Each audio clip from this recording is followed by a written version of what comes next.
Thank you, Bright Club Dundee. My name is Neil Bowie. I hope you can all hear me. Yes, good. Because in the training for this, I was told that I used the microphone like a lightsaber. But as this is more of an enterprise talk, I was thinking it's more like actually a phaser. And judging by the lack of laughter there, it's obviously set to stun. Before I start talking about myself and the Enterprise Gym, I'd like to tell a little anecdote about our compere for the evening, Bruce Fumi. I actually met Bruce 4 years ago when I worked at Dundee's premier academic institution, otherwise known as Dundee College. Bruce was invited along to do a motivational talk to some business students. And he turned up, and I must confess we hadn't really given him much of a brief. So he arrived and he said, right, I'm not quite sure what to say to these students. Can I, if I'm a bit racist, is that alright? I said, no, Bruce, you can't. You can't do racism. He said, what if I'm a bit sexist? I said, absolutely not. Absolutely not. Head of centre definitely won't like that. What if I'm a little bit risque? I said, really, Bruce, you're just going to have to absolutely toe the line here. He said, so let's get this straight. I can't be racist, I can't be sexist, and I can't be risque. I said, that's correct. And he's looked at me and he went, fuck it, I might as well go home then. But what is the Enterprise Gym, I hear you ask? What's the Enterprise Gym? It's been a long day, hasn't it? We'll try that again. What is the Enterprise Gym, I hear you ask? What is the Enterprise Gym, Neil? Excellent, thank you Bruce for that exceptional question there. The Enterprise Gym was set up in 2005 and we teach students to be more enterprising. Everything we do is extracurricular and it's generally all taught by business people. I'm actually a bit of a fraud up here because I'm not an academic. I come at things much more from the business perspective, which means if you ask me a question you will actually get an answer. But we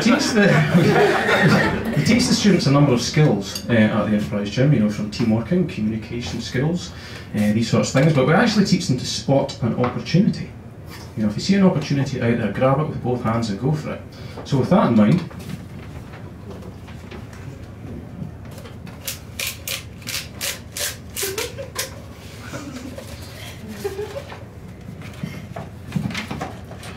I'm selling this lovely 2-bedroom property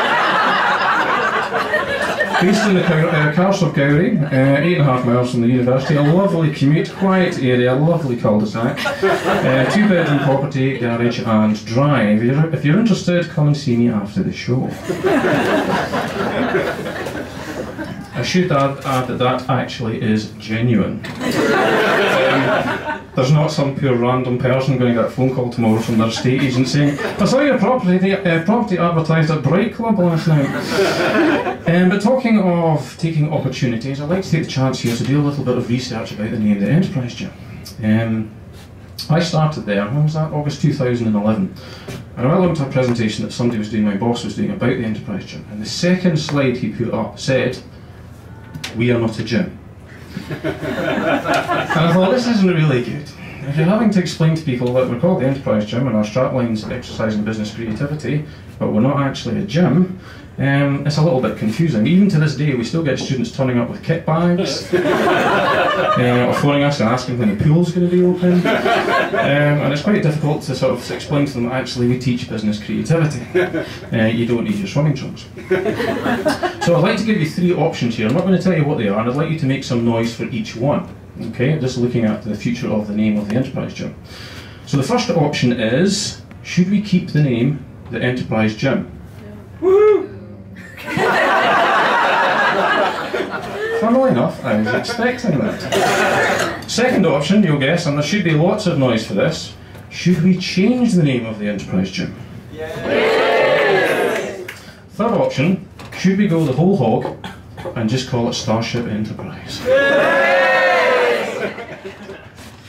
Now, there has been a few serious meetings actually about the name of the Enterprise Gym. And one of these actually was born out of another meeting, and it's one of these meetings, I'm sure you've all been to them, where you're actually, how can I put it, bored shitless. It's one of these meetings where the chair is trying to give out tasks to members, people around the table. And it's almost like when they try and hand out the task, they've shouted eyes down at the bingo because everyone just suddenly finds a piece of paper in front of them absolutely fascinating and refuses to make eye contact with the chair of the meeting in case the task comes their direction.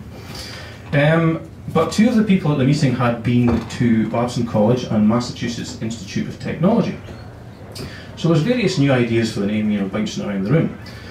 And me being a little bit bored and a little bit mischievous said, Massachusetts Institute of Technology, MIT. So I thought, I know, why don't we call it Tayside Institute of Technology? For those of you that didn't get that acronym, TIT, TIT.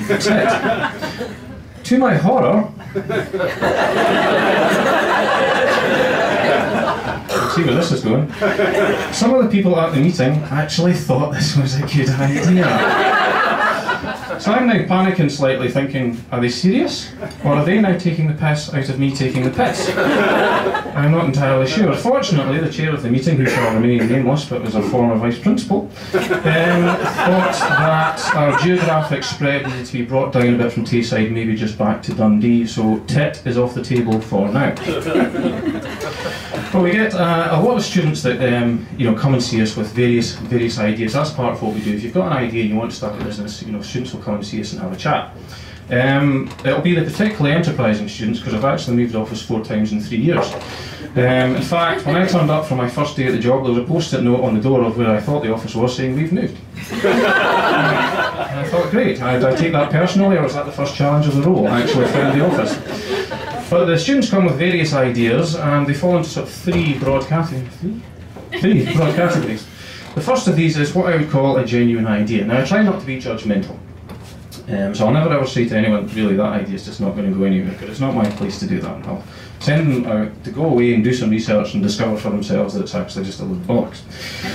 But some of them do come with a genuine idea, and that's stage one, and that's great. The second sort of part of the ideas is what I call the helium balloon.